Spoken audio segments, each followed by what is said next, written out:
গল্পের শুরুতেই আমরা আমাদের ফিমিনি তোয়াকে দেখতে পাই। সে তো আজকে অনেক বেশি এক্সাইটেড ছিল, সাথে একটু নার্ভাসও ছিল, কারণ আজকে তার কলেজের ফার্স্ট দিন। ও তো একটি ব্রেড খাচ্ছিল এবং মনে মনে চিন্তা করছিল যে আজকে তার ক্লাসটি কেমন যাবে। সেই সময় একটি ছেলে জোরে সাইকেলে করে এসে তোয়ার হাত থেকে ব্রেডটি ছিনিয়ে নিয়ে যায়। এই ছেলেটির নাম হচ্ছে জিয়ান। ও ছিল তোয়ার ছোটবেলার ফ্রেন্ড। জিয়ান তোয়াকে উদ্দেশ্য করে বলে যে এত তাড়াহুড়া করে কোথায় যাচ্ছিস, মনে হচ্ছে যেন যে মিস ইউনিভার্সের নাম দিতে যাচ্ছিস। তোয়া বলে যে যা তো এখান থেকে, আমার মাথা খাস না, প্রথম দিন কলেজে আমি তোর জন্য লেট হতে চাই না। ওরা দুজনে যেহেতু ছোট থেকে একসাথে বড় হয়েছে, এই জন্য ওদের দুজনের মাঝে ফ্রেন্ডশিপের থেকে বেশি তো ঝগড়া মারামারি লেগে থাকতো। ক্লাসে প্রবেশ করার সাথে সাথে তোয়ার নজর একটি ছেলে দিকে গিয়ে আটকে যায়, যাকে দেখে মনে হচ্ছিল অনেক শান্ত স্বভাবের। তোয়া এই ছেলেটিকে আগে থেকে চিনত। আসলে অন্য একটি শহরে থাকতে তোয়ার যখন ফোন হারিয়ে গিয়েছিল, তখন এই ছেলেটি তোয়াকে তার ফোনটি খুঁজে এনে দিয়েছিল। এই ছেলেটির নাম হচ্ছে হাউ। হাউকে প্রথমবার দেখার পরে তোয়ার মনের মধ্যে ওর জন্য একটু ফিলিংস তৈরি হয়। শুধু তোয়া না, বরং বাকি মেয়েরাও তো হাউকে দেখে ফিদা ছিল, কারণ হাউ যেমন দেখতে হ্যান্ডসাম, তেমনি অনেক চার্মিং। তোয়ার ভাগ্য তো অনেক ভালো ছিল। এখানে আমরা দেখি যে হাউয়ের সিট তোয়ার পাশের সিটে পড়েছে, আর এটি দেখে তো বাকি মেয়েরা অনেক বেশি জেলাস ফিল করছিল। তোয়া সিটে বসার পরে হাউকে জিজ্ঞাসা করে যে তোমার কি আমার কথা মনে আছে। হাউ একটি স্মাইল দিয়ে বলে যে হ্যাঁ, তোমাকে কিভাবে ভুলতে পারি, তবে তুমি আগের থেকে এখন আরো বেশি প্রিটি হয়ে গিয়েছো। এই কথাটি শোনা মাত্রই তো পিছনে বসে থাকা জিয়ানের জেলাসি লেভেল একদম হাই হয়ে যায়। এই জন্য ওদের দুজনের কথার মাঝে মাঝে তোয়াকে বিরক্ত করতে থাকে, যার ফলে তো ওদের দুজনের মাঝে আবারও ঝগড়া শুরু হয়ে যায়। কিছুক্ষণ পরে টিচার ক্লাসে আসে এবং হাউকে সবার সামনে এনে ইন্ট্রোডিউস করে। টিচার হাউয়ের উদ্দেশ্যে সবাইকে বলে যে হাউ আমাদের কলেজে নতুন ট্রান্সফার হয়ে এসেছে এবং সে অনেক বেশি ব্রিলিয়ান্ট। এসব কথা শুনে তো জিয়ানের মন আরো বেশি খারাপ হয়ে যায়। ক্লাস শেষ করে জিয়ান একটি দোকানে ঢোকে এবং সে সেখান থেকে লুকিয়ে লুকিয়ে চিপসের প্যাকেট ছিঁড়তে থাকে। কিন্তু ওর তো কপালটাই খারাপ, কারণ দোকানদার ওকে দেখে ফেলেছে। আর ইনি আর কেউ না, বরং জিয়ানের বাবা। জিয়ানের বাবা তো তাকে বকা দিতে যাচ্ছিল, কিন্তু তখনই সেখানে তোয়া চলে আসলে সাথে সাথেই তো ওনার মুডটা চেঞ্জ হয়ে যায়। তোয়াকে দেখা মাত্র সে বলে যে মা, তোমার কি লাগবে। এটা বলেই সে দোকানের সব থেকে বড় চিপসের প্যাকেটটি তোয়াকে দিয়ে দেয়। এটা দেখে জিয়ান বিজবিজ করে বলতে থাকে যে মনে হয় ওটি আপনার আসল মেয়ে, আর আমি তো আপনার একটি স্যাম্পল মাত্র। বাসায় ফেরার সময় তোয়া খেয়াল করে যে তার মা সবজির ব্যাগ নিয়ে তার বাসার দিকে যাচ্ছে। এটি দেখে তো তোয়া তার সাইকেলের স্পিড আরো বেশি বাড়িয়ে দেয়, কারণ সে তার বাসার অভ্যন্তরের ব্যাপারটা অনেক ভালো মতনই জানতো। কারণ যখনই তোয়ার মা বাইরে যেত, তখনই তোয়ার বাবা তার বন্ধুদের নিয়ে গেম খেলাতে ব্যস্ত থাকতো, যেটি তোয়ার মা একদমই পছন্দ করতো না। তোয়া বাসার সামনে পৌঁছানো মাত্রই তার বাবাকে জোরে বলতে থাকে যে মা আসছে।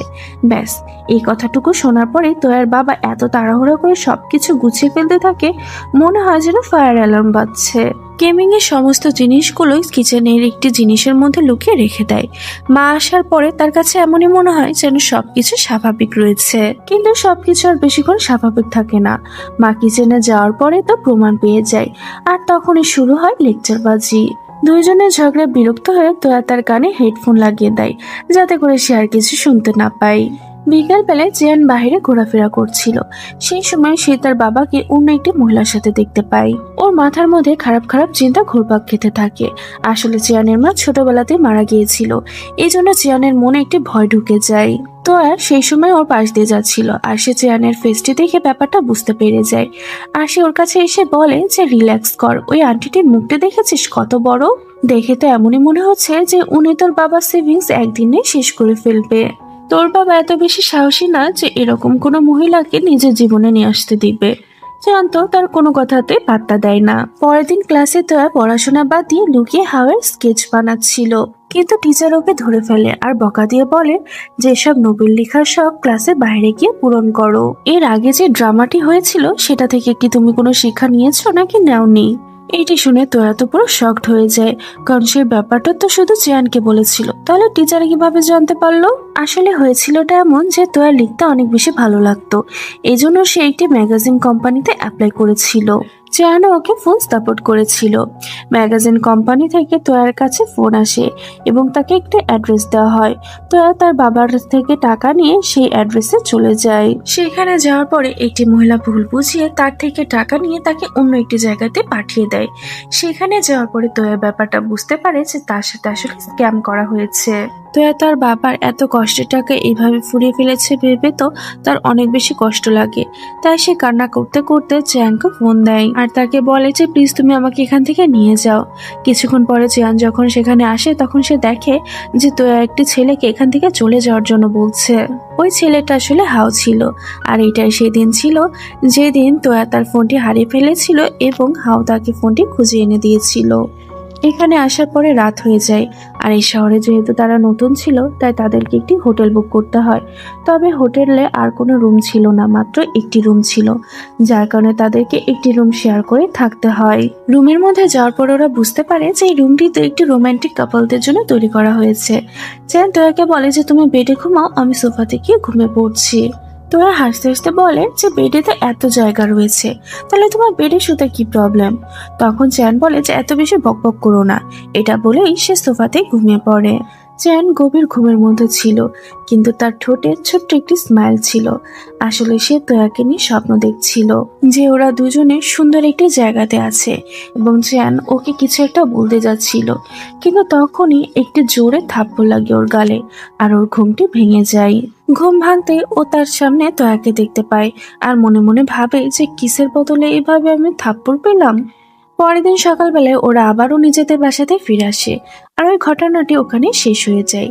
সিন আবার প্রেজেন্টে চলে আসে। তো এত ভাবতো যে এই ইনসিডেন্টের ব্যাপারে কেউ জানে না, তবে গাও নামের একটি ছেলের কানে এই কথাটি কোনো না কোনো ভাবে পৌঁছে গিয়েছে আর গাও কোনো চিন্তা ভাবনা না করে সবার সামনে এই কথাটি বলে দেয়। তোয়া মন খারাপ করে একটি জায়গাতে বসেছিল। ওকে মন খারাপ করে দেখে হাও ওর কাছে এসে বসে আর বলে যে আজকে তোমার মন কেন খারাপ। তোয়া প্রথমবার কারোর সামনে মন খুলে সমস্ত কথা বলে দেয়। হাও এইসব কথা শোনার পরে তো তোয়াকে আশ্বাস দেওয়ার চেষ্টা করে। চ্যান যখন এটি দেখে তখন তো সে অনেক বেশি জেলাস ফিল করতে থাকে।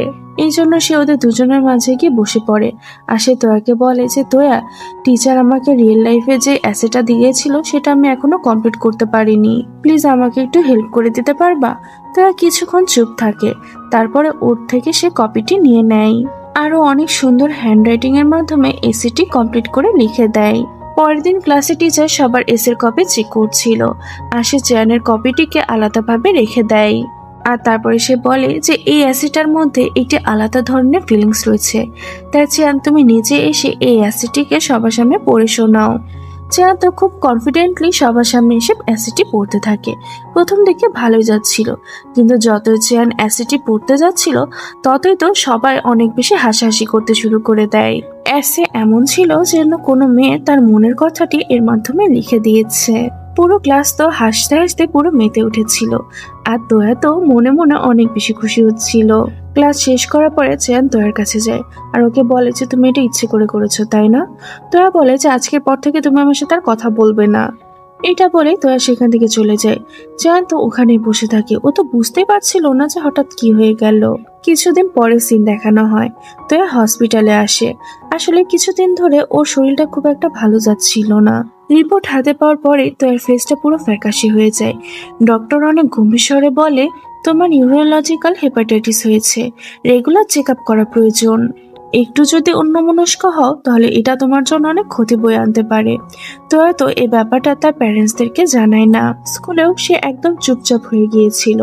সে এক জায়গায় বসে থাকতো আর সবসময় অন্যমনস্ক হয়ে থাকতো। একদিন ক্লাস শেষ হওয়ার পরে তোয়া খেয়াল করে যে তার মেডিকেল রিপোর্টটি হারিয়ে গিয়েছে। সে তাড়াহুড়া করে মেডিকেল রিপোর্টটি খুঁজতে থাকে।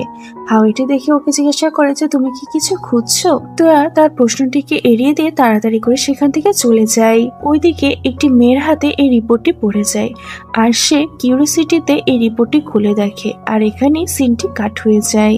সন্ধ্যার পরে তোয়া এবং হাও একটি জায়গাতে স্ট্রিট ফুড খেতে যায়। এটি সেই জায়গা ছিল যেখানে তোয়া একসময় চেয়ানের সাথে আসতো, কিন্তু আজ সিচুয়েশনটা পুরো আলাদা ছিল। ওই রাস্তা দিয়ে চেয়ানো যাচ্ছিল আর সে ওদের দুজনকে ভাবে দেখে ফেলে আর ওদেরকে দেখা মাত্র সে ওদের সাথে গিয়ে বসে। হাও জিজ্ঞাসা করে যে তুমি এখানে।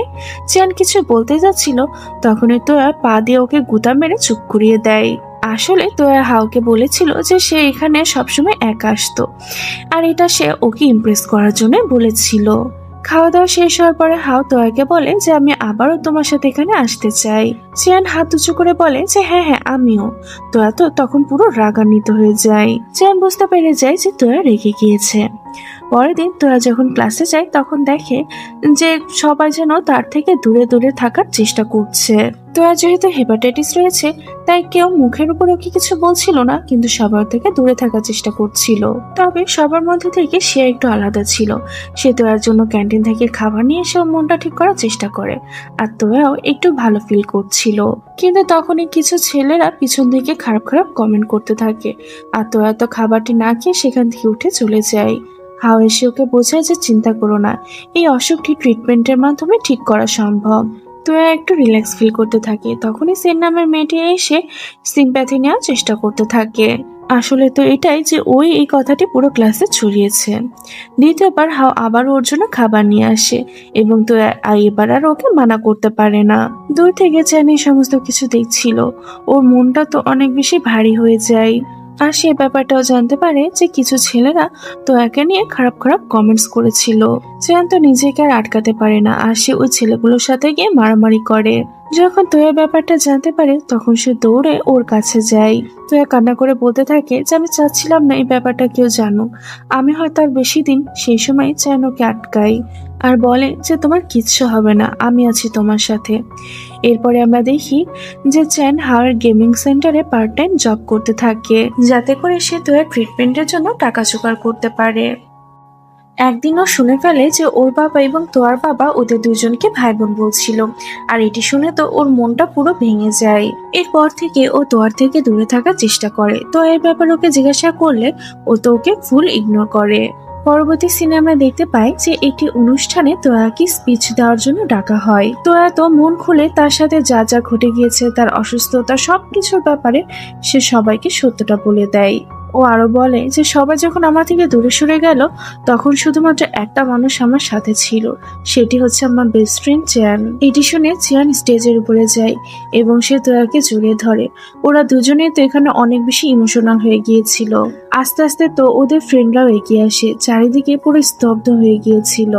বেশ কিছুদিন পার হয়ে যায়। কলেজে তো এখন সবাই অনেক বেশি আনন্দে ছিল, কারণ ফেস্টিভ্যালের দিন অ্যানাউন্স করা হয়েছে।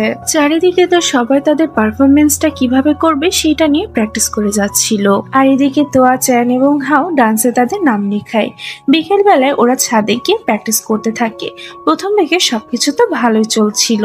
যখন হাও এবং তোয়া ডান্স করছিল তখন দূর থেকে চ্যান ওদের দুজনকে দেখছিল, আর এটি দেখে তো তার কাছে ভালো লাগে না। তাই সে বলে ওঠে যে একটা কাজ করি, আমি ডান্স করি, তাহলে তোয়া দেখে শিখে ফেলবে।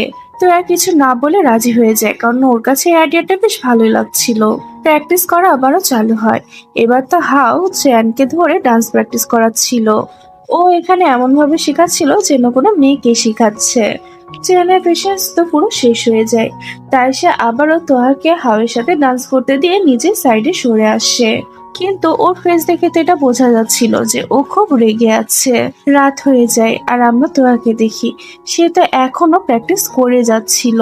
সেই সময় চেয়ানো সেখানে আসে এবং সে তোয়াকে মজা করে বলে যে আজকে তোমার হাওয়া আসেনি। তোরা হেসে বলে যে ড্রামা করো বন্ধ করো, যদি তোমার কাছে টাইম থাকে তাহলে তুমি আমাকে ডান্স শিখিয়ে দাও। চ্যান তো চেষ্টা করে, কিন্তু ওর স্টেপগুলো খুব একটা ভালো হচ্ছিল না। তোরা হেসে বলে যে যাও বাদ দাও, তোমাকে দিয়ে হবে না, আমি নিজেই শিখে নিচ্ছি। কিন্তু চ্যানের শর্ত এবার অনেক গম্ভীর হয়ে যায় আর বলে যে না, আমি আর একটু মজা করব না, এবার আমি সিরিয়াস ভাবে ডান্স করব। এটি বলেই তো ও তোর সাথে ডান্স করা শুরু করে দেয়। আর এবার তো ওর স্টেপগুলো অনেক সুন্দর হচ্ছিল। ওরা দুজন মিলে খুব সুন্দরভাবে ডান্স করতে থাকে। এখানে তো ওরা দুজনে একে অপরকে দেখে যাচ্ছিল। পরবর্তী সিনে আমরা দেখতে পাই যে বেশ কিছুদিন পার হয়ে গিয়েছে আর চিয়ান তো একটি শপ থেকে তোয়ার জন্য জুতা কিনেছে। ও ভেবেছিল যে ও তোয়াকে সারপ্রাইজ দিবে, কিন্তু যখনই নিচে নামে তখনই তো ও থেমে যায়, কারণ তোয়া আগে থেকে হাওয়ের দেওয়া জুতা পরে ঘুরছিল আর ওর ফেসে স্পষ্ট বোঝা যাচ্ছিল যে ও কতটা খুশি। এই জন্য চিয়ান তার নিয়ে আসা জুতাটি আর ওকে দেয় না, ও চুপচাপ ওটিকে ফেরত দিয়ে দেয়। এরপর আমরা দেখি যে ফেস্টিভ্যালের দিনটা চলে আসে। আজকে তো তোয়াকে একটু অন্যরকম লাগছিল। তোয়ার সৌন্দর্য দেখে তো আজকে সবাই ওর অনেক প্রশংসা করতে থাকে। চেয়ান তো শুধু ওকে দেখে যাচ্ছিল, তোয়ার উপর থেকে তোর নজর সরছিলই না। প্রোগ্রাম তো কিছুক্ষণের মধ্যে শুরু হতে যাচ্ছিল, তবে হাও গায়েব ছিল, কারণ হাওয়ের বাবা তাকে একটি রুমের মধ্যে লক করে রেখেছিল। কারণ ওনার কাছে মনে হয় যে এসব কিছু করা মানে টাইম নষ্ট করা। শান এসে এই ব্যাপারটা তোয়া এবং চ্যানকে বলে। চ্যান তখন বলে যে ঠিক আছে, তোমরা এখানেই থাকো, আমি ওকে নিয়ে আসছি। চ্যান কিছু ফ্রেন্ডদেরকে নিয়ে হাওয়ের বাসার সামনে যায় এবং নিচ থেকে হাওয়ের নাম ধরে ডাকতে থাকে। হাও ওদের শব্দ পেয়ে ওর জানালার দিকে আসে। চ্যান বলে যে জানালা থেকে লাফ মারো, কিচ্ছু হবে না। অনেক চেষ্টা করার পরে তো হাও নিচে নেমে আসে। এখান থেকে তোরা দৌড়ে কলেজের পারফরমেন্সে চলে যায়। আর এদিকে আমরা দেখি যে তোয়া তো একাই স্টেজে উঠে আসে। ও অনেক বেশি নার্ভাস ছিল, কিন্তু তখনই হাও চলে আসে আর তারা দুজন মিলে তো ট্র্যাডিশনাল চাইনিজ ডান্স করে। সবাই তো ওদের ডান্স অনেক বেশি পছন্দ করে। এরপরে হাও এবং চ্যান মিলে হিপ হপ ডান্স পারফর্ম করে। ওদের ডান্স পারফরমেন্স তো পুরো হিট হয়ে যায়। প্রোগ্রাম শেষ হওয়ার পরে ওরা কিছু ফ্রেন্ডরা মিলে একটি রেস্টুরেন্টে আসে। সবাই মিলে তো এখানে ভালোই মজা করছিল। কিছুক্ষণ পরে সেখানে জু নামের একটি ছেলে আসে। উনি আগে হাওয়ের গেমিং সেন্টারের ওনার ছিল। হাওকে দেখার পরেই তো উনি তার সাথে কথা বলতে যাচ্ছিল। চ্যান ওকে সাইডে নিয়ে যায় আর বলে যে প্লিজ তোয়াকে ব্যাপারটা বলো না যে আমি আগে পার্ট টাইম জব করতাম। জু মুচকে হাসি দিয়ে বলে যে তুমি কি ওকে পছন্দ করো? চ্যান ঘাবড়ে গিয়ে বলে যে না, ও আমার বোনের মতন। আসলে চ্যানের মাথার মধ্যে ওই ভাই বোনের কথাটি এখনো ঘুরপাক খাচ্ছিল। ও তো সত্যটা জানা অনেক জরুরি ছিল। ও তো ভাবছিল যে তোয়া হয়তো তার আপন বোন। এজন্য সে লুকিয়ে তোয়া থেকে একটি স্যাম্পল নিয়ে হসপিটালে যায়, কিন্তু হসপিটাল থেকে জানানো হয় যে এইটুকু স্যাম্পল ডিএনএ টেস্ট করার জন্য যথেষ্ট নয়। চ্যান মন খারাপ করে বাসায় ফিরে আসে। তোয়ার কাছে এসে জিজ্ঞাসা করে যে কি হয়েছে তোমার, কিন্তু চ্যান তো ওর কথাগুলোকে ইগনোর করছিল। তোয়াকে বলে যে জানো আমার ব্লাড গ্রুপও ও পজিটিভ। ব্লাড গ্রুপটি জানার পরে তো চ্যান কেমিস্ট্রি টিচারকে পরবর্তীতে এই ব্যাপারে জিজ্ঞাসা করে। টিচার ওকে বলে যে ও পজিটিভ এবং এবি পজিটিভ কখনো ভাই বোন হতে পারে না। এই কথাটি শোনার পরে তো চ্যান একটি শান্তি নিঃশ্বাস ফেলে আর মনে মনে বলে যে তার মানে তো আমার বোন না। এদিকে আমরা তোয়াকে দেখি। হাও তো তাকে একটি গিফট দেয়। বাসায় গিফটটি নিয়ে আসার পরে তোয়া গিফটটি খুলতেই পারছিল না। সেই সময় তোয়ার একটি ডেলিভারি আসে। ও যখন বাইরে যায় তখনই চ্যান ওর রুমে আসে এবং সে তোয়ার টেবিলের উপরে বক্সটি খোলা দেখে। যখন ও বক্সটি ওপেন করে তখনই বক্সের মধ্যে ও একটি চিরকুটে একটি আজব ধরনের ফর্মুলা লেখা দেখতে পায়। ও কিছু না বলে সেখান থেকে চলে যায়। তোয়া ফিরে এসে যখন চিরকুটটি দেখে তখন ও কিছু বুঝতে পারছিল না। ও মনে করে যে ম্যাথের হয়তো কোনো ফর্মুলা হবে এটি। এই চিরকুটটি রেখে তো একটি নতুন ড্রেস পরে আয়নার সামনে নিজেকে দেখে অনেক বেশি খুশি হচ্ছিল। চ্যান ওকে বাইরে বসে থেকে দেখছিল। ও ভাবছিল যে ওই চিরকুটটি পেয়ে তোয়া অনেক বেশি খুশি, কিন্তু তোয়া তো আসলে নিজেকে দেখে খুশি হচ্ছিল। পরবর্তীতে ব্যাপারটা জানা যায় যে এই ফর্মুলাটি আসলে একটি প্রপোজাল। হাওয়া আসলে ম্যাথের মাধ্যমে তো একটা প্রপোজ করতে চাচ্ছিল। তোয়া যখন কলেজে যায় তখন হাওয়াকে জিজ্ঞাসা করে যে তোমার অ্যান্সারটা কি। তোয়া তো কিছু না বুঝে হ্যাঁ বলে দেয় আর এটি শুনে তো হাওয়া অনেক বেশি খুশি হয়ে যায়। পরবর্তীতে আমাদের শ্যানকে দেখানো হয়। সে এসে হাওকে প্রপোজ করে, কিন্তু হাও তো ওকে মানা করে দেয়। শ্যানের মনটা তো পুরো ভেঙে যায়। ওর কাছে মনে হয় যে সবকিছু তোয়ার কারণেই হয়েছে। তাই সে রাগান্বিত হয়ে কিছু গুন্ডা হায়ার করে আর একদিন দেখা যায় যে তোয়া কিডন্যাপ হয়ে গিয়েছে। চিয়ান এবং তোয়ার প্যারেন্টসরা ওকে খুঁজতে থাকে। শেষ পর্যন্ত চিয়ান একটি শুনশান বিল্ডিং এ তোয়াকে খুঁজে পায়। ও তোয়ার দিকে যেতে যাচ্ছিল, কিন্তু পিছন থেকে কেউ একজন এসে লোহা দিয়ে ওর মাথায় আঘাত করে। ও নিচে পড়ে যায় আর মাথা দিয়ে রক্ত বের হচ্ছিল, কিন্তু তারপরে সে তোয়াকে আশ্বাস দিয়ে বলে যে তোয়া ভয় পেও না, আমি আছি তোমার সাথে। গুন্ডাগুলো তো এসে তখন চিয়ানকে মারতে থাকে। তোয়া তো তখন ওর জন্য খুবই কান্নাকাটি করতে থাকে আর গুন্ডাগুলোকে বোঝাতে থাকে যেন তারা ওকে না মারে। গুন্ডাগুলো তো তোয়াকেও একটি মার বসিয়ে দেয়। সেই সময় চিয়ান নিজের সর্বস্ব দিয়ে তোয়ার সামনে চলে যায় এবং সব আঘাত সে নিজের শরীরে নেয়। তোয়া তো অসহায়ের মতন শুধু চিয়ানকে দেখে যাচ্ছিল। চিয়ান ঢাল হয়ে তোয়ার সামনে এসে আছে, যে কিনা তোয়ার বদলে সমস্ত আঘাত নিজে সহ্য করে নিচ্ছে। অনেকগুলো মারার পরে শেষ পর্যন্ত গুন্ডাগুলো ওদেরকে ওখানে ফেলে রেখে চলে যায়। চ্যানের মাথা থেকে রক্ত গড়িয়ে পড়ছিল, পুরো শরীর আঘাতে ভরে গিয়েছে, কিন্তু সে তোয়ার গায়ে একটি আঁচও আসতে দেয়নি। তোয়া ওর নাম ধরে ডাকে। চ্যান ওর দিকে যেতে যাচ্ছিল, কিন্তু তখনই সে অজ্ঞান হয়ে ওর গায়ের উপরই পড়ে যায়। সিন এখানে কাট হয়ে যায়। পরবর্তীতে আমরা দেখি যে চ্যানকে হসপিটালে নিয়ে যাওয়া হচ্ছে। আইসিইউর বাইরে ওর বাবা এবং তোয়ার মা বাবা দাঁড়িয়ে ছিল। এদিকে তোয়ার কান্না তো কোনোভাবেই থামছিল না। ও বারবার নিজেকে দোষারোপ করছিল যে সবকিছু আমার জন্য হয়েছে, আমাকে যদি কিডন্যাপ না করতো তাহলে কিছু হতো না। তোয়ার বাবা তখন ওকে আশ্বাস দিতে থাকে। আস্তে আস্তে দিনগুলো পার হতে থাকে এবং চ্যানের শরীরটাও ধীরে ধীরে ভালো হতে থাকে। শেষ পর্যন্ত চ্যানের জ্ঞান ফিরে। তোয়া তো ওকে দেখে আবারও ইমোশনাল হয়ে যায়, কিন্তু এবার তার চোখের পানিটি ছিল খুশির। কিছুদিন পরে চ্যানকে রিলিজ দেওয়া হয়। চ্যান ওর বাবাকে বলে যে আমি বাসায় যাব না, বাইরে কোথাও ঘুরতে চলো, অনেকদিন হয়ে গিয়েছে কোথাও যাই না। চ্যানের বাবাও তো রাজি হয়ে যায়। এই দিনটা তো আজকে শুধু চ্যান এবং তোয়ার ছিল। ওরা দুজনে ঠিক আগের মতোই একে অপরের সাথে আনন্দ করতে থাকে, ঘুরতে থাকে, মজা করতে থাকে এবং অনেক অনেক গল্প করতে থাকে। পরের দিন চ্যান যখন ক্লাসে প্রবেশ করে তখন সমস্ত স্টুডেন্টরা তো ওর জন্য অনেক বেশি খুশি ছিল এবং তারা সবাই ওকে সুন্দর মতন ওয়েলকাম করে। ক্লাস শেষ হওয়ার পরে হাও তোয়ার সাথে একা কথা বলে আর ওকে জিজ্ঞাসা করে যে আমি যে ফর্মুলাটি তোমাকে দিয়েছিলাম ওটি কি তুমি বুঝতে পেরেছিলে? তোয়া সত্যিটা বলে যে আসলে আমার ম্যাথ কোনোদিনও মাথার মধ্যে ঢুকে না। হাও কিছুক্ষণ চুপ থাকে আর তারপর বলে যে ঠিক আছে। এটা বলে সে ওখানেই দাঁড়িয়ে থাকে।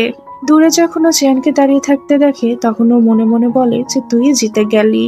কিছুদিন পরে ফ্রেন্ডরা মিলে সিদ্ধান্ত নেয় যে ওরা ক্যাম্পিং এ যাবে। সব ফ্রেন্ডরা তো সকাল সকাল বাইরে বেরিয়ে পড়ে। এখানে আসার পরে তো সব ফ্রেন্ডরা একে অপরের সাথে অনেক বেশি মজা করতে থাকে। দিনটা যে কিভাবে পার করে ফেললে ওরা তো টেরই পায় না। রাতের বেলায় ছেলেদের এবং মেয়েদের আলাদা আলাদা টেন্ট বানানো হয়। টেন্টের মধ্যে তোয়া এবং ভ্যান কথাবার্তা বলছিল। এখানে ভ্যান ওকে মজা করে জিজ্ঞাসা করে যে তোমার কেমন টাইপের ছেলে পছন্দ। পাশের টেন্টে থাকা হাও এবং চ্যান মিলে তো ওদের কথাগুলো অনেক মনোযোগ সহকারে শুনছিল। তোয়া বলে যে যে ছেলেটা অনেক বেশি ফানি হবে। এদিকে হাও চ্যানকে বলে যে তুমি যখন হসপিটালে ছিলে তখন আমি দেখেছি তোয়া তোমার জন্য কত বেশি টেনশনের মধ্যে ছিল। চ্যান একটু হাসি দিয়ে বলে যে ও সবার সাথে এমন বিহেভি করে। ক্যাম্পিং শেষ হওয়ার পরে তো সব ফ্রেন্ডরা অনেক মেমোরি ক্রিয়েট করে ফিরে আসে। একদিন তোয়া এবং চ্যান একসাথে বসেছিল। তোয়া এখানে নিজের স্বপ্নের ব্যাপারে ওকে বলতে থাকে যে আমার রাইটার হওয়ার ইচ্ছা, আমি একটি বুক স্টোর খুলবো এবং সেখানে সব বই আমার লেখা হবে। চ্যান ওর কথাগুলো শুনে বলে যে ঠিক আছে তাহলে আমি আর্কিটেক্ট হব। তো হাসতে থাকে। চ্যান বলে যে আজ হেসে নাও, পরবর্তীতে কিন্তু রিগ্রেট করো না। এভাবেই ওদের দুজনের কথাবার্তা চলতেই থাকে। এভাবেই তো তাদের দিনগুলো কাটতে থাকে। তাদের এক্সামও শেষ হয়ে যায় এবং রেজাল্টটা চলে আসে। সবাই পাশ হয়ে গিয়েছে এবং তারাই এবার 12th ক্লাসে শিফট হয়েছে। সবাই তো অনেক বেশি খুশি ছিল। এবার সবার গরমের ছুটি দেওয়া হয়। ছুটির মধ্যে একটি দিন অনেক স্পেশাল ছিল, কারণ চিয়ানের আজ বার্থডে ছিল। ফ্রেন্ডরা তো ওকে উইশ করে আর সবাই মিলে প্ল্যান করে যে ওরা বাইরে কোথাও ঘুরতে যাবে। সিলেক্ট করা জায়গাতে আগে থেকে চিয়ান এবং তোয়া পৌঁছে যায় আর বাকি সবাই একটু পরে আসতে চলেছিল। এই জায়গাটি অনেক বেশি সুন্দর ছিল, তবে তোয়ার মন তো একদমই ভালো ছিল না। এই জন্য চিয়ান তো তোয়ার মুডটি ভালো করার অনেক চেষ্টা করতে থাকে আর ফাইনালি তোয়ার মুডটা ভালো হয়ে যায়। কিন্তু সেই সময় আবহাওয়াটি চেঞ্জ হয়ে যায় আর হঠাৎ করে অনেক বেশি বৃষ্টি পড়তে শুরু করে। দুজন তো দৌড়ে গিয়ে একটি জায়গা নিচে গিয়ে আশ্রয় নেয়। সেই সময় ওদের কাছে ওদের ফ্রেন্ডের ফোন আসে আর তারা জানায় যে তারা রাস্তার মধ্যে আটকা পড়ে গিয়েছে, আজ হয়তো তারা আর আসতে পারবে না। ফোন কাট করার পরে তো তোরা মন খারাপ করে বলতে থাকে যে ভেবেছিলাম আজকে সবাই মিলে তোমার এই দিনটাকে অনেক স্পেশাল ভাবে এনজয় করব, কিন্তু দেখো আমরা দুজনই থেকে গেলাম। চ্যান বলে যে দুটা মানুষও তো যথেষ্ট, আমরা দুজন মিলে আজকের দিনটাকে অনেক বেশি স্পেশাল করে তুলবো। তো কিছুক্ষণ পর ওকে জিজ্ঞাসা করে যাচ্ছে তোমাকে কি আমি একটা কথা জিজ্ঞাসা করতে পারি? আমাদের ক্লাসের বা আমাদের কলেজের কোনো মেয়েকে কি তুমি পছন্দ করো?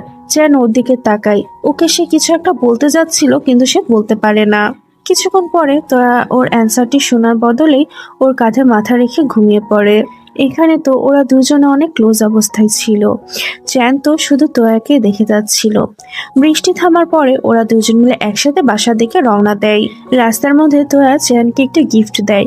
চ্যান অনেক এক্সাইটেড হয়ে গিফটটি খুলে দেখে যে এটি একটি লকেট এবং লকেটের মাঝে তার এবং তোয়ার একটি পিকচার রয়েছে।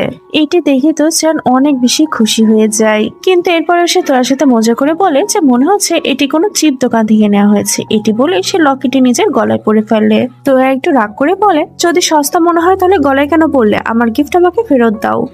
এইটা বলে তো ওদের দুজনের মাঝে আবারও খুনসুটি ঝগড়া বেঁধে যায়। অন্যদিকে আমাদের চ্যানিয়ার বাবাকে দেখানো হয়। সে হসপিটালে এসে ডক্টরের মুখের কথা শুনে তো তার ফেসের এক্সপ্রেশনই চেঞ্জ হয়ে যায়। বাসায় ফিরে আসার পরে চ্যান লক্ষ্য করে যে তার বাবা অনেক শান্ত হয়ে আছে।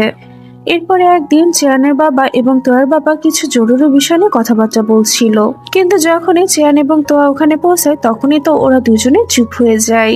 এইভাবে একদিন গরমের ছুটি শেষ হয়ে যায় এবং তাদের ক্লাস আবারও শুরু হয়ে যায়। টিচার ক্লাসে এসে বলে দেয় যে এবার আর কোনো মজা মাস্তি না, তোমাদের সামনে শুধুমাত্র একটি গোল, সেটা হচ্ছে এক্সাম।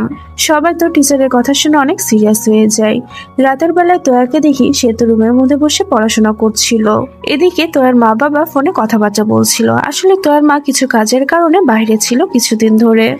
এখানে তোয়ার বাবা বলছিল যে চেয়ানের বাবা এখন চেয়ানের আসল মাকে খুঁজে বের করার চেষ্টা করছে। ওরা বলে যে উনি তো প্রথমে বলেছিল যে সত্যটা কোনোদিন সামনে নিয়ে আসবে না, তাহলে আজ হঠাৎ এমনটা কেন করছে।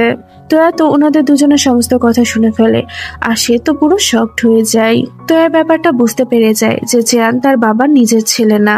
এই কথাটি শুনে তো তোয়া অনেক বেশি আপসেট হয়ে যায়, আর সারা রাত ধরে শুধু ওই কথা নিয়ে ভাবনা চিন্তা করতে থাকে। পরের দিন আমরা দেখি যে চেয়ানের বাবা সিদ্ধান্ত নেয় যে সে চেয়ানকে সমস্ত সত্য কথা বলে দিবে।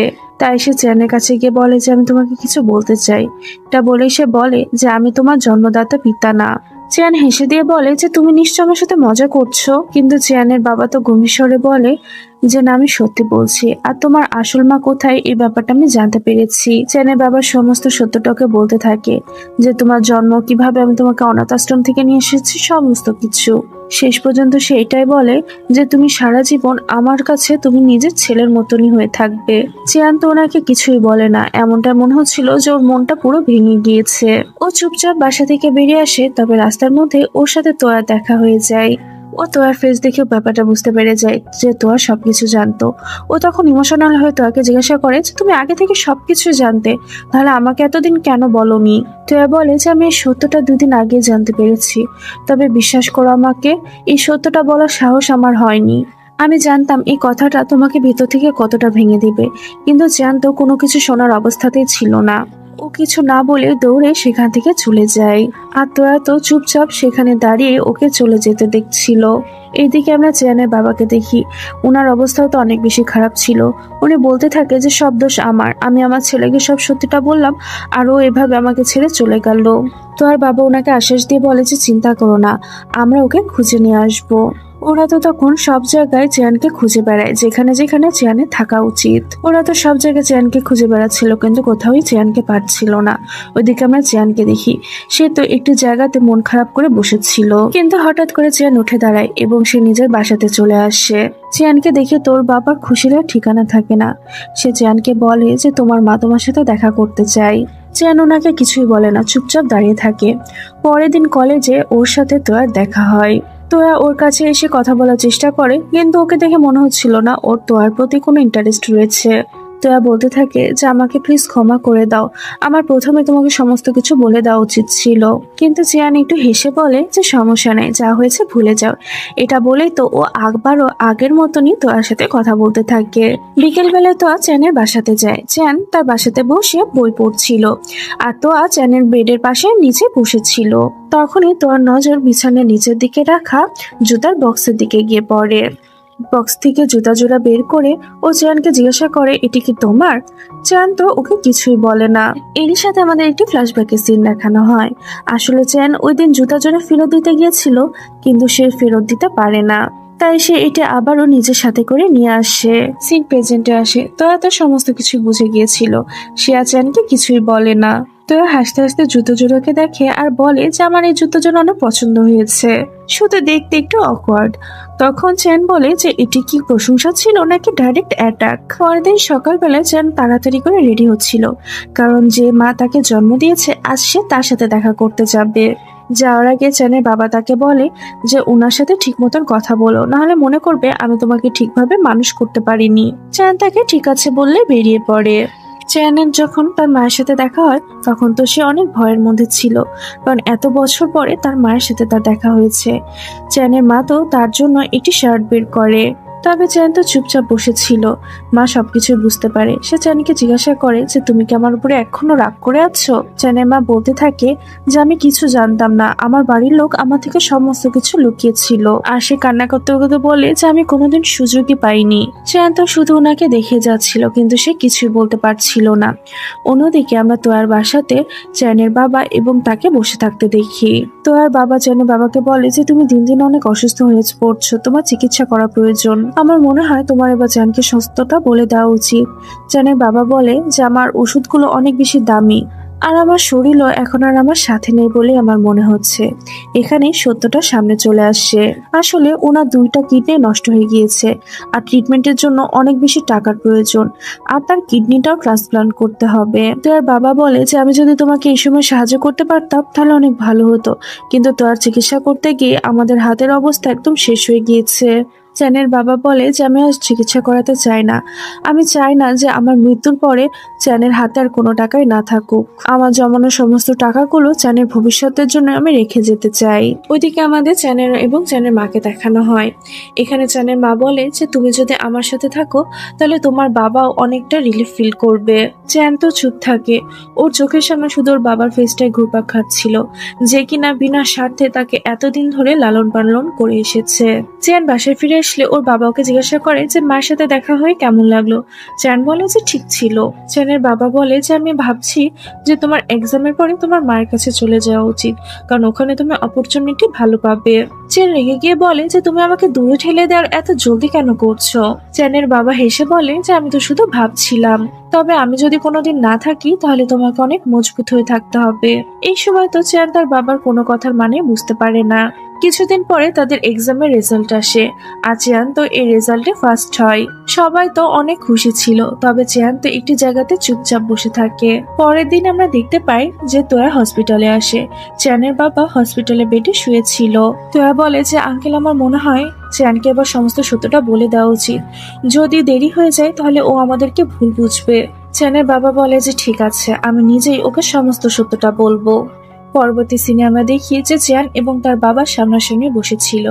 চ্যানের বাবা অনেক আস্তে আস্তে বলতে শুরু করে যে আমার শরীর আর আমার স্বাদ নিচ্ছে না, আমার 2 কিডনি কাজ করা বন্ধ করে দিয়েছে, ট্রিটমেন্টের জন্য অনেক লং প্রসেসের প্রয়োজন, তবে হয়তো আমার হাতে আর সময় নেই। এইসব কথা শুনে তো চ্যানের মাথায় যেন আকাশ ভেঙে পড়ছিল। চ্যান বলে ওঠে যে বাবা আমার কাছে তো 2টি কিডনি আছে, আমি একটা তোমাকে দিয়ে দিব, তাহলে দেখবে তুমি সুস্থ হয়ে যাবে। চ্যানের বাবা ওকে বুঝিয়ে বলে যে এমনটা হয় না বাবা, আমাদের দুজনের ব্লাড গ্রুপও তো ম্যাচ করে না। আর সত্য এটাই যে আমি আর বেশি দিন সবকিছু টেনে নিয়ে বেড়াতেও চাই না। তুমি এখন বড় হয়ে গিয়েছো, তুমি নিজের ভবিষ্যৎ নিয়ে ভাবো। চ্যান মাথা নিচু করে বসেছিল, ওর কাছে তো বলার মতন আর কোনো ভাষাও নেই। পরবর্তীতে চ্যান বাসায় এসে একাই বসেছিল। তোয়া চুপচাপ এসে ওর পাশে বসে। চ্যান তখন বলে ওঠে যে বাবা চাই আমি ভালো মতো পড়াশোনা করে একটি ভালো ভার্সিটিতে ভর্তি হই। সে চায় আমি অনেক স্ট্রং হয়ে তার স্বপ্নগুলোকে পূরণ করি। এই কথাটি বলতে গিয়ে তো চ্যানের কণ্ঠস্বর ভারী হয়ে যায়। সে আর কিছু বলতে পারছিল না। বাবার রুমের দরজাটি দেখলে আমার বুকের মধ্যে কেঁপে ওঠে। তার বিছানাটি দেখলে মনে হয় যে সে জন্য আর এই বিছানাতে বেশি দিন শুতে পারবে না, আর তার হাতের বানানো খাবারও হয়তো আমি আর বেশি দিন খেতে পারবো না। এই কথাটি বলেই তো যেন অনেক জোরে জোরে কান্না করতে শুরু করে। তোয়া ওকে শক্ত করে জড়িয়ে ধরে আশ্বাস দিতে থাকে। এরপর থেকে আমরা দেখি যে চ্যান সবসময় তার বাবার সাথে সময় কাটাতে থাকে। সে তার বাবার সাথে শেষ মুহূর্তটুকু খুব ভালোভাবে কাটাতেই চাচ্ছিল। একদিন আমরা দেখি যে চ্যানের বাবা তোয়ার বাবাকে ডাকে আর বলে যে আমি তোমার থেকে লাস্ট লাস্ট একটি সাহায্য চাই। এটি বলে সে বক্সের মধ্যে থেকে কিছু চিঠি তোয়ার বাবাকে দেয় আর বলে যে এখানে চেয়ানের জন্য প্রত্যেকটি চিঠি লেখা আছে। ওর প্রত্যেকটি বার্থডেতে তুমি একটি একটি করে চিঠি ওকে দিবে, হয়তো ওর পরের বার্থডেতে আমি না থাকতে পারি। এই কথা বলতে বলতে তো উনি অনেক ইমোশনাল হয়ে যায়, আর তোয়ার বাবাও তো তাকে কিছু বলতে পারছিল না। রাতের বেলায় চ্যান তার বাবার জন্য খাবার নিয়ে আসে। দু একবার খাবার পরে তো চ্যানের বাবা হালকা একটা হাসি দেয় আর বলে ওঠে যে আজকের খাবারটা অনেক ভালো ছিল। আমার মনে হচ্ছে আমাকে ছাড়াও তুমি নিজেকে অনেক ভালো মতনই সামলে নিতে পারবে। চ্যান তো নাকি কিছু বলতে পারছিল না, তবে সে মনে মনে বলছিল যে পাপা, আমি তোমাকে ছাড়া কিভাবে থাকবো। পরবর্তী সিনেমা দেখি যে চেয়ানদের ফাইনাল এক্সাম শুরু হয়, তবে চেয়ানের মনে তো অনেক বেশি টেনশন ছিল, কারণ একদিকে তার বাবা অসুস্থ আর একদিকে ফাইনাল এক্সামের চাপ। শেষ পরীক্ষার দিন চেয়ান যখন তার এক্সাম হলে এন্টার করতে যাচ্ছিল, তখনই একটি খবর তার মনটা পুরো ভেঙে চুরে শেষ করে দেয়, যে তার বাবা আর এই দুনিয়াতে বেঁচে নেই। চেয়ান তো কোনোভাবে আর নিজেকে সামলাতে পারছিল না। সে দৌড়ে হসপিটালে চলে যায়। হসপিটালে এসে দেখে যে সাদা কাপড়ের নিচে একটি শরীর পড়ে আছে। এটা সেই মানুষ যে তাকে দুনিয়াতে বাঁচতে শিখিয়েছে। চেয়ান কাপড়টি সরাতে যাচ্ছিল, কিন্তু তার হাত কেঁপে ওঠে। এই দিনের পর থেকে চেয়ানের জীবন যেন পুরোটা বদলে যায়। ও হাসা ভুলে যায়, ও সবার সাথে কথা বলাটাও বন্ধ করে দেয়। ওর এখন শুধুমাত্র একটি শান্তির জায়গা ছিল, সেটি হচ্ছে তার বাবার রুম। ও শুধু তার বাবার রুমে শুয়ে থাকে, তার বাবার সমস্ত স্মৃতিগুলোকে বুকে জড়িয়ে ধরে। তো আর বাবা মা চ্যানের এই অবস্থা দেখে তো ওর জন্য অনেক টেনশন করতে থাকে। ওরা সিদ্ধান্ত নেয় যে ওরা চ্যানকে নিজেদের সাথে ফরেনে নিয়ে যাবে। হয়তো জায়গা পরিবর্তন হয়ে গেলে ও নিজেকে সামলিয়ে নিতে পারবে। তো হ্যাঁ, চ্যানের কাছে যায় আর তাকে আশ্বাস দিয়ে বলে যে আমি সারা জীবন তোমার সাথে থাকবো, কিন্তু তুমি যদি এভাবে নিজেকে ভেঙে ফেলো তাহলে তো তোমার বাবা উপর থেকে তোমাকে দেখে অনেক বেশি কষ্ট পাবে। আমরা সবাই একসাথে ফরেনে যাব, দেখবা সবকিছু ঠিক হয়ে যাবে। সবাই তো মনে করেছিল যে চ্যান হয়তো ফরেনে চলে যাবে, কিন্তু যেদিন যাওয়ার দিন আসে সেদিন তো ওরা কোথাওই চ্যানকে খুঁজে পাচ্ছিল না। আসলে চ্যান সিদ্ধান্ত নিয়ে নিয়েছিল যে এই বাড়িটি তার বাবার শেষ স্মৃতি, তাই এই বাড়িটি ছেড়ে সে কোথাও যাবে না। শেষ পর্যন্ত তোয়াদের গাড়ি চলে যাওয়ার সময় চলে আসে। তোয়া পিছনে তাকিয়ে দেখে ও তো অনেক বেশি ইমোশনাল হয়ে গিয়েছিল। আর এদিকে আমরা চ্যানকে দেখি, সে তো রুমের মধ্যে এক কোণায় বসে চুপচাপ কান্না করছিল, তোয়ার জন্য এবং তার বাবার জন্য। সেই দিনই তোয়া যখন ফরেনে পৌঁছে যায়, তখনই সে তার ব্যাগের মধ্যে একটি চিঠি পায়, যেটি চ্যানে দেয়া ছিল, যেখানে লেখা ছিল যে তুমি যখন এই চিঠিটি পড়বে তখন হয়তো তুমি আমার থেকে অনেক দূরে থাকবে। এই কথাগুলো তোমার সামনে দাঁড়িয়ে বলার আমার একটুও সাহস ছিল না। আমি চাচ্ছিলাম না যে আমার কারণে তোমার ফিউচারে বাধা পড়ুক। আমি তোমাকে শেষবার বিদায়ও জানাতে আসতে পারলাম না, তবে তুমি মনে রেখো, আমার মনে সারা জীবন তুমি থাকবে। চিঠির প্রত্যেকটা লাইন পড়ার সাথে সাথেই তো তোরা চোখ দিয়ে অঝরে পানি পড়তে থাকে। এইভাবে বেশ কিছুটা বছর কেটে যায়। তোরা তার পড়াশোনা শেষ করে আবারও ফিরে আসে। এখানে আসার পরে তো তার কাছে সবকিছু ঠিক আগের মতনই লাগছিল, যেমনটা সে এখানে রেখে গিয়েছিল। এরপরে তো একটি বুক স্টোরে যায়। এই শপটি ঠিক তেমনই ছিল যেমনটা ও স্বপ্ন দেখত। প্রত্যেকটা টেবিলে সূর্যমুখীর ফুল রাখা ছিল, আর এই বুক স্টোরের ডিজাইনটা চেয়ান করেছিল। চেয়ান এখন একটি সাকসেসফুল আর্কিটেক্ট হয়ে গিয়েছে। ও প্রত্যেক শহরে ঘুরে ঘুরে কাজ করে বেড়াতো, কিন্তু শেষ পর্যন্ত সে নিজের বাসাতেই ফিরে আসতো। একদিন যখন চেয়ান কাজের জন্য বের হচ্ছিল, তখনই ওর কাছে তোয়ার বাবার ফোন আসে, আর উনি তাকে জানায় যে তোয়া ফিরে গিয়েছে, তুমি যদি ওকে খুঁজে না বের করো তাহলে ও হারিয়ে যাবে। চেয়ান তো তোয়াকে খোঁজার জন্য শহরের প্রত্যেকটি গলি খুঁজতে থাকে। শেষ পর্যন্ত সে ওই বুক স্টোরে তোয়াকে দেখতে পায়। তোয়া তো এখানে অনেক ইমোশনাল হয়ে যায়। তখন হঠাৎ করে চেয়ান চেয়ান বলে কেউ ডেকে উঠে। চেয়ান চোখ খুলে দেখে যে ও ক্লাসরুমে রয়েছে। সামনে আছে তোয়া, হাও, টিচার, অনেকেই। সবকিছু একদম নর্মাল রয়েছে, আর চেয়ানের বাবাও বেঁচে রয়েছে, আর তোয়াও তার সাথেই আছে। চেয়ান তো খুশি হয়ে তার ক্লাস টিচারকে গিয়ে জড়িয়ে ধরে। পুরো ক্লাস তো অবাক হয়ে ওকে দেখছিল। চেয়ান কাউকে কিছু না বলেই তোয়ার হাত ধরে তাকে ক্লাস থেকে বাইরে নিয়ে যায়। এবার আর সে কোনো সময় নষ্ট না করে তোয়াকে জড়িয়ে ধরে তার মনের সমস্ত কথাগুলো বলে দেয়। তোয়া প্রথমে একটু অবাক হয়, কিন্তু তারপরেও হেসে দেয়।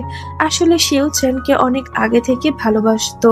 ওরা দুজনে এখানে দুজনের ভালোবাসার কথাটি একে অপরকে বলে দেয়, আর তাদের দুজনের এই হাসি খুশি মুহূর্তের সাথেই আমাদের আজকের এই গল্পটি এখানেই শেষ হয়ে যায়।